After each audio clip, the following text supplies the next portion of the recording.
عبادات کرے تو سنت کی ادائیگی اللہ کے رسول صلی اللہ علیہ وسلم کے مطابق کی جائے، نماز پڑھے تو سنت کے مطابق نہیں بلکہ زندگی کے ہر گوشے میں اللہ تبارک و تعالیٰ نے ایک نبی کریم صلی اللہ علیہ وسلم کو نمونہ اور آئیڈیل بنا کر دیا ہے۔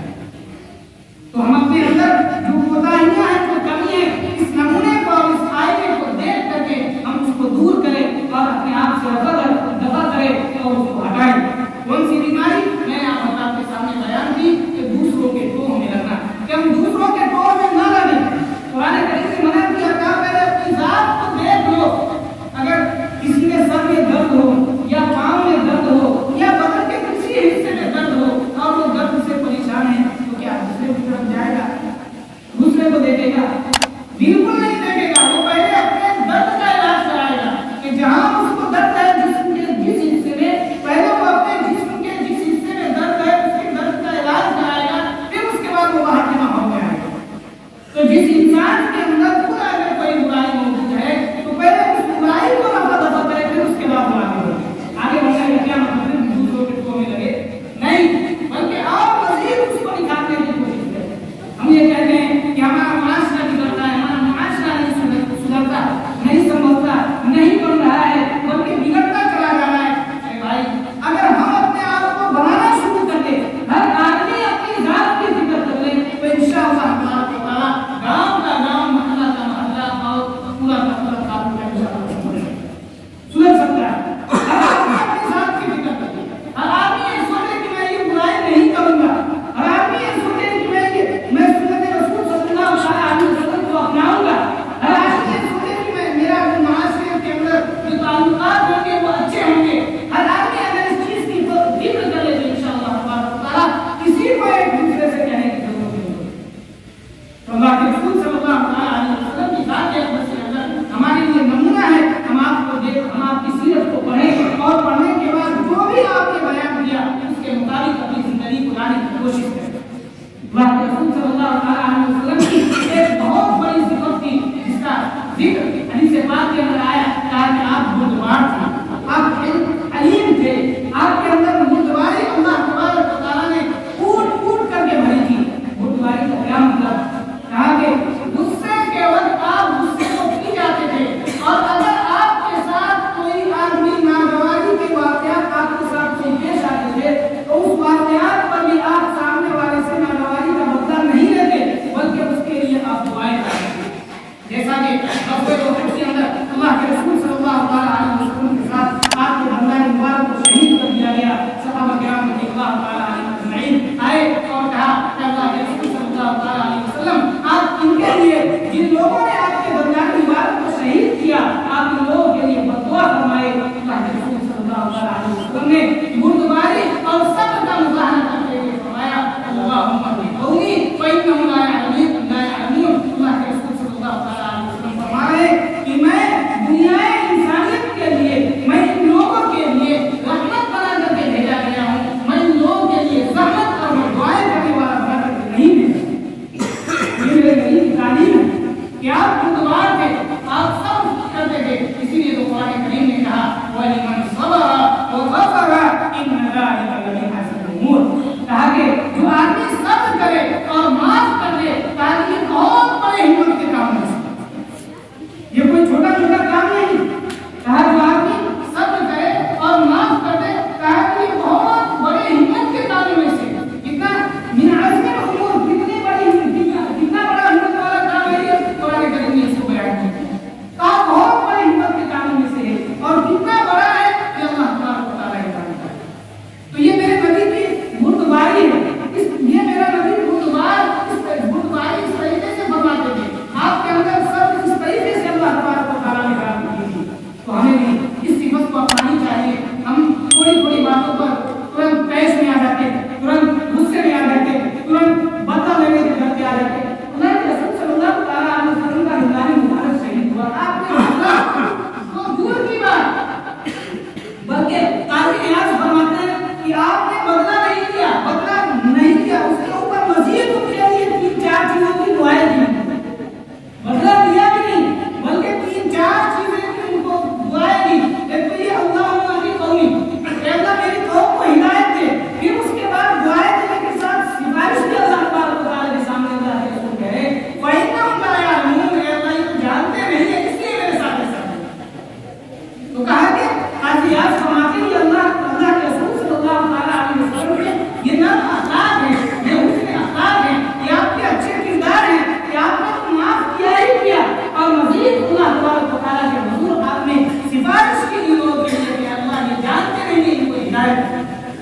تو یہ میرے نبی صلی اللہ علیہ وسلم کی اخلاق ہے کہ آپ کس طریقے سے لوگوں کے ساتھ معاملہ فرماتے ہیں. میرے بھائی بہت ہی درد دل سے کہتا ہوں کہ ہم لوگ باہر میں بہت اچھے معاملات کرتے ہیں, لوگوں کے ساتھ ہمارے معاملات بہت اچھے, لیکن گھروں کے اندر ہماری ماؤں کے ساتھ, بہنوں کے ساتھ, بیویوں کے ساتھ, پھوپھیوں کے ساتھ, خالوں کے ساتھ, گھر کے اندر سینکڑوں طرح کے جھگڑے موجود ہیں اور باہر کے اندر ہم لوگ کچھ کرتے رہتے ہیں. نہیں, عائشہ صدیقہ رضی اللہ